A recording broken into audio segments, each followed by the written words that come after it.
बताइए यहाँ किसके लिए आए? सर मेरा शुभ नाम पंकज शुक्ला और मैं जिला यमुनानगर विधानसभा रादौर से अपने प्रिय परम मित्र विक्रम सैनी युवा है एक, जो युवाओं को, जो राहुल गांधी जी बोल रहे हैं कि युवाओं को आना है आगे, उनके लिए हम बहन जी से मुलाकात करने आए थे। और अरे तो आपकी बात बीच ही में रह गई, शैलजा जी निकल गई तो हम आपसे बात एक मिनट। हाँ चलो उनसे पूछ लो। हाँ सर, हमारे हरियाणा में आप 2014 से पहले एक हरियाणा का सबसे बड़ा मुद्दा है जो नशा है ना सर, पहले शहरों में था, आज नशा गांवों के अंदर पहुंच गया है। गांवों के अंदर जाने से फसल और नस्ल दोनों खराब हो रही है। 2014 से पहले किसी दीवार पे हमारे हरियाणा में नशा मुक्ति केंद्र की एडवर्टाइजमेंट नहीं होती थी। आज हर गांव, नुक्कड़, गली, चौराहे पे नशा मुक्ति केंद्र, फलाना नशा मुक्ति केंद्र। ये नशा, इस नशे ने हमारे हरियाणा को खत्म कर दिया। पिछले 10 साल में हमारे और पंजाब में नशे की एक मिनट पहले मैडम बात कर रही थी तो शैलजा जी आ गई, तो आपका क्या? मैं जी रानिया हल्के से, कांग्रेस पार्टी से, अपने रानिया हल्का से टिकट की दावेदार हूँ। अभी मुझे बता रहे थे कांग्रेस में कि 90 सीटों पे 2500 आवेदन कांग्रेस पार्टी के मिले हैं, तो एक तरह से समझिए कि करीब 25 से ज्यादा एक ऑन एन एवरेज। जी 33% तो महिला को देंगे जी सीटें। 33% तो देंगे महिला को सीटें। कहाँ दे आपको लगता है? कब दिए हैं? कभी दिया आज तक? इस बार तो देंगे जी। अब इस बार दे चाहना दे, अगली बार देखिए महिला ही सपोर्ट करती है कांग्रेस की, ज्यादा महिला ही होती है, जहाँ भी देखो कट महिला का ही होता है जी। तो महिला की वजह से आप दावेदारी करें, क्योंकि ऐसा कहा जा रहा है कि जो अभी सीटें हैं उसमें 90 सीटें हैं अभी, 17 सीटें तो सुरक्षित है। अब कहा यह जा रहा है कि 2026 के बाद जब हरियाणा का परिसीमन होगा तो 10 लोकसभा की जगह 14 लोकसभा हो जाएंगी और 90 के बाद 125 सीटें हो जाएंगी और सुरक्षित सीटों की संख्या 25 हो जाएगी। तब महिलाओं को 40 सीटों का मामला बनेगा। मैंने तो अपने हलके में जनसभा करी है, पूरे गांवों में करी है, और उधर लेडीज की डिमांड भी है, अगर मुझे टिकट मिलती है महिला को तो मैं सीट जीत के कांग्रेस की झोली में डालूंगी। स्वामी जी आप कहाँ? नाम जी राधे राधे। मैं हिसार हरियाणा से आया हूँ। हमारे वकील साहब हैं, बड़े समाज सेवी हैं, मिलनसार हैं और बहन जी के बिल्कुल नियर एंड डियर हैं। इन्हीं की गांव से, बहन जी के गांव से ही। साधु महात्मा जी लोग ज्यादातर बीजेपी की तरफ। नहीं, क्यों, क्या जरूरी है? जो पार्टी अच्छा कार्य करेगी उसके साथ जाएंगे। ऐसा है जी, देखिए मैं बोलूँगा जी सच्चाई, मैं घुमा फिरा के नहीं कहता, ना तो इधर की करता ना उधर की। आज बीजेपी और कांग्रेस का मुकाबला हरियाणा के अंदर। अथा पिछड़ा दलित आदमी शोषित है, वंचित है, और मुझे लग रहा है कि सरकार जो है ना, जो सुप्रीम कोर्ट ने जो फैसला दिया है उसके मुताबिक जो है ना, हरियाणा के अंदर भाईचारा खराब होना एक स्वाभाविक बात है, और उसका फायदा ही कौन सी सरकार बने, कौन से नीचे लंगड़ी बनेगी सरकार, ये फाइनल है। लंगड़ी सरकार बनेगी, चाहे कांग्रेस बनो चाहे बीजेपी। ये कांग्रेस नेता क्या खड़े होकर कर रहे हो? इधर आओ। अरे यार, कांग्रेस नेता के घर का मैं बताऊंगा सच्चाई है जी। हवा में बातें नहीं मारनी चाहिए, हवा में कोई बात मत मारो, धरातल पे मारो, गाँव के बीच में जाओ, थे पिछड़े दलित लोगों के पास जाओ।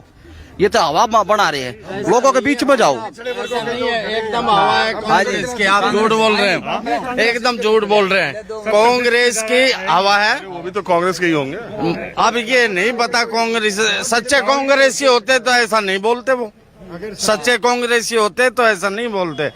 ऐसा है, देखो जी, मैं अकेले ही गुस्सा रहे। मैं दक्षिणी हरियाणा से,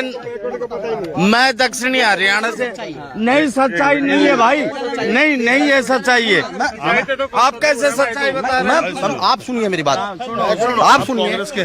मैं हूँ न्यूट्रल, न्यूट्रल का मतलब ये है कि मैं जो बात जाए जो वो कहूँगा, ना जाए। यहाँ क्या है? तो कांग्रेस हमारी बहन जी है, शैलजा जी को हम चाहते हैं कि कहीं न कहीं हमारी बहन जी को मुख्यमंत्री बनाया जाए। हर बार बहन जी को चेहरा दिखा के मुख्यमंत्री का वादा करते हैं लोग, और फिर हमारे साथ विश्वासघात होता है। इसलिए मैं ये कहना चाह रहा हूँ, इसलिए आपको निवेदन करना चाहता हूँ, हर बार जब भी हरियाणा में चुनाव आता है शैलजा जी का चेहरा फेस करके आगे किया जाता है, फिर बाद में हमारा थे पिछड़े दलित समाज के लोगों के साथ शोषण होता है, और होता हुआ आया है। लेकिन मैं आपसे यह निवेदन करना चाहता हूँ, मेरे हरियाणा का भाईचारा मत खराब करो। हरियाणा के अंदर भाईचारा 100% खराब होगा अब की बार। ये बात तो सही है। ऐसा है, ये जो भाई साहब कह रहे हैं ऐसा कुछ भी नहीं है। मैं दक्षिणी हरियाणा से आता हूँ, नारनौल से, और दक्षिणी हरियाणा हमेशा कांग्रेस वहाँ से कोई ज्यादा टिकट। सुनिए एक मिनट, दक्षिणी हरियाणा से आप आते हैं, यही महेंद्रगढ़, नारनौल, नूह, हाँ जी, फरीदाबाद, गुड़गांव, यही इलाका ना। हाँ जी, हाँ अरे जी। तो मैं न जानू क्या दक्षिण हरियाणा क्या, अब की बार हवा पलटी हुई है सर। लेकिन दक्षिण हरियाणा में कांग्रेस अच्छा कभी नहीं कर पाई। नहीं, अब की बार पूरा दक्षिणी हरियाणा सबसे ज्यादा सीटें उधर दे के रहा। लोग तो राव इंद्रजीत को देखे रहे, आज जब ही तक नहीं। वो कांग्रेस में थे तब राव तक कांग्रेस, इंद्रजीत का अब कोई वो नहीं है। बीजेपी में चले गए तो बीजेपी। अब तो बहन कुमारी शैलजा का है और कोई नहीं है। हुड्डा का कुछ है? हुड्डा भी हमारे नेता है, कांग्रेसी नेता है।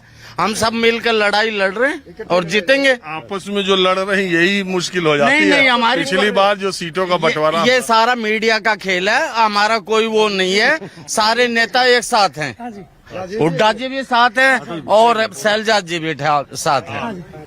दक्षिणी हरियाणा में क्या है कि जो ये जो टिकटों का वितरण होता है ना, तो उसमें सौतेला व्यवहार करते हैं। जो कैंडिडेट जो वहाँ थोपा जाता है वो ऐसा थोपा जाता है जो 4, 5, 7 हजार 10 हजार में सीमेंट कौन थोपवाता है, शैलजा जी या हुड्डा जी या सुरजेवाला या कौन? नहीं, वो तो जो आका होते हैं ना दक्षिणी कौन है आका? दक्षिणी हरियाणा में हुड्डा का मतलब जो है ना थोड़ा बहुत असर नहीं है। दक्षिणी हरियाणा में जितना असर है इंद्रजीत और शैलजा का असर है, उसमें क्या है? बाकी उतना नहीं है। बाकी सभी नेता कांग्रेसी हैं, कांग्रेस के नेता होते हुए भी डमी कैंडिडेट थोप देते हैं। कांग्रेस वाले इसलिए कांग्रेस, हाँ, इसलिए कांग्रेस पिटती है। वर्करों इस बार भी ऐसा ही होगा। कांग्रेस के वर्करों को अहमियत नहीं देते। 40 साल से जो कांग्रेस के नेता बैठे हैं और मजबूत हैं अपने अपने क्षेत्र में, जो 40 साल से कांग्रेस में है, इसका मतलब भी तो वो उसको कहीं दूसरी जगह भी तो नहीं मिल रही है। नहीं, जगह देखो तो जो दूसरी जगह, तो वो तो सब जाते नहीं है, पार्टी को छोड़कर नहीं जाएंगे, बंधे हुए हैं, पार्टी से बंधे हुए हैं। जो बाहर की पार्टियों से आते हैं उनको टिकट दे देते हैं। दूसरी जगह जाने वाले सच्चे, और वो तो सब में होता। देखो आप किरण चौधरी आपकी पार्टी से गई, उनको बीजेपी ने वो तुरंत, कांग्रेस से आते हैं, टिकट के लिए आते हैं, फिर भाग जाते हैं। यही होता है ऐसा ही, फिर मिला लेते हैं उनको, फिर चले जाते हैं। अब भी वही बात है, टिकटों की भरमार क्यों है, अप्लाई क्यों की, किसने किया है? जो कांग्रेस है वो तो 5-4 है, बाकी 20-20 तो जो और जगह से आए। का वितरण सही होगा तो 100 नहीं 1,00,000% कांग्रेस भारी बहुमत से जीतेगी, ये पक्की बात है। ये हरियाणा जो है ना, ये हरियाणा जातियों में बटा हुआ है और यहाँ पूरा देश ही जाति में बटा हुआ है। और जातीय समीकरण यहाँ बड़े तरीके से ही आज चलना जिस सीट होता के है। लिए आए हैं वो जनरल सीट है। नहीं, वो हाँ, वो जनरल सीट है वो मेरी, जो जहाँ से के लिए मैं आया हूँ। लेकिन यहाँ जातीय समीकरण जब तक नहीं साधा जाएगा तो थोड़ा सा मुश्किल हो जाता है। लेकिन इस बार जिस तरह से हम देख रहे हैं कि ऊपर जो मतलब हाईकमान है वो बड़े तरीके से चल रहा है।